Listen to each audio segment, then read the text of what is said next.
Rosa Salazar's performance as Alita is the driving force behind this fully digital human character. Rosa was captured live on set, performing with other actors for nearly all of the 2,400 shots Alita appears in. A custom capture suit that tracked her breathing was used for body performance, along with a dual camera face rig that provided depth-accurate control points. Performance data, combined with dynamic facial scans, gave artists a much more nuanced understanding of how Rosa's face behaved, allowing them to create a full-resolution Rosa puppet that contained over 2,500 face shapes that animators then retargeted over to Alita.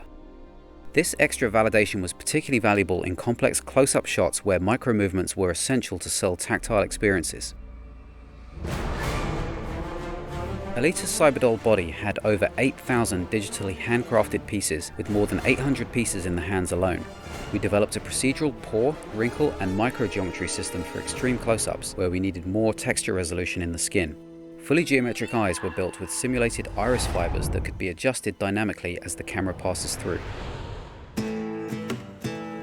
The colourful, eclectic world of Iron City started with a large Texas backlot and was extended digitally by creating building clusters with procedurally generated bespoke details.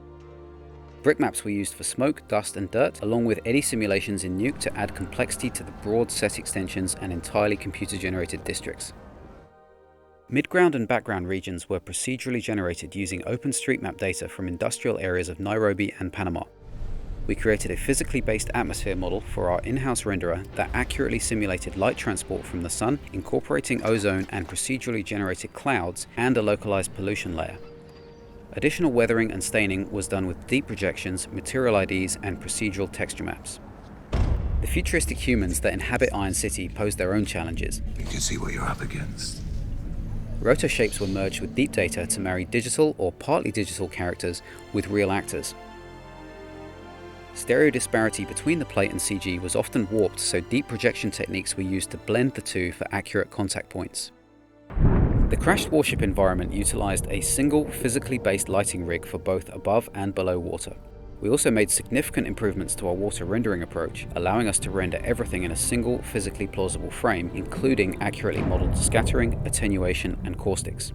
We also developed a new dynamics framework which allowed us to calculate water, hair, and cloth in a single coupled simulation. Cinematography also played a key role in the style of the film. For Underworld, we directly matched key beats and poses from the iconic manga source material, which required a hyper-real approach to camera. We developed vari-speed tools to allow animators to fine-tune the stylized action on top of the performance capture in extreme slow motion, while simulation artists were able to work in real time. This approach carried through to the high-octane motorball sequence, which was primarily CG. We started choreographing the cameras to mirror Formula 1, using multiple views ranging from POV, dynamic spider cams, and embedded lock-offs. We then leveraged the freedom of the virtual camera to add more dynamic, accelerated moves to match the energy of the animation. The action was accentuated by vibrant lighting cues and the pulsing power of a packed nighttime stadium crowd witnessing a dramatic showdown.